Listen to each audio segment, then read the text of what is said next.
یعنی 1400 سال پہلے جن باتوں کا تصور کرنا مشکل تھا آج ہم آنکھوں سے دیکھ رہے ہیں۔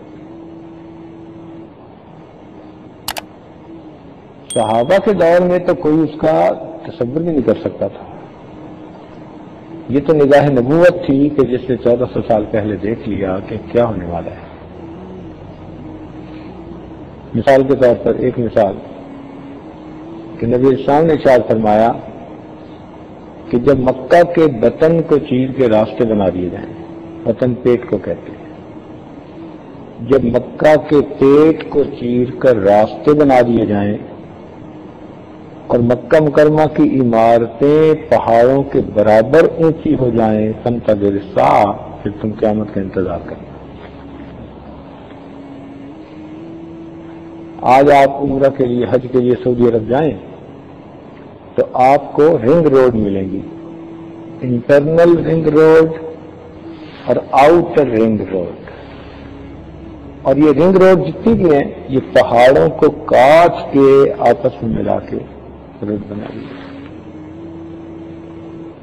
جب ان ٹنل میں سے گزرتے ہیں نا تو حدیث پاک یاد آتی ہے کہ جب مکہ کے پیٹ کو چیر کے راستے بنا دیے۔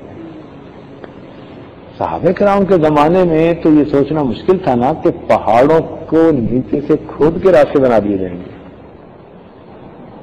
وہ تو پہاڑوں کے اوپر چڑھ کے نیچے اترتے تھے، پھر اوپر چڑھ کے نیچے اترتے تھے، اور at the end of the day اتنا تفاصلہ طے ہوتا تھا۔ مگر آج تو اوپر بلڈنگ ہے، ہائی رائز، مکہ مکرمہ کی پورا شہر بس رہا ہے اور نیچے سے ٹنل جا رہی ہے۔ تو گویا مکہ کے پیٹ کو چیر کے راستے بنا دیے گئے۔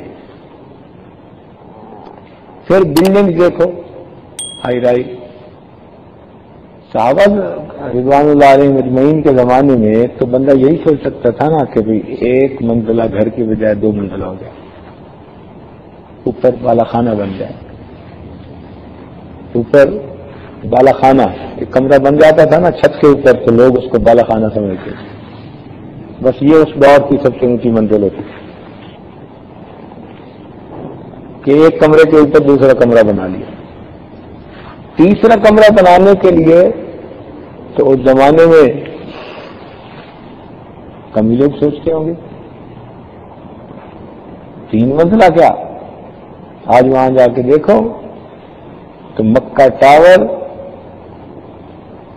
اور جبل ابو قبیس آپ کو بالکل ایک طرح کے نظر آ جائے۔ مکہ ٹاور کے اوپر کی آپ اگر سٹوری پہ رہتے ہیں نا تو آپ وہاں بیٹھ کے دیکھیں، آپ کو جبل ابو قبیس کے کچھ سے نیچے نظر آئیں گے، آپ اوپر ہیں۔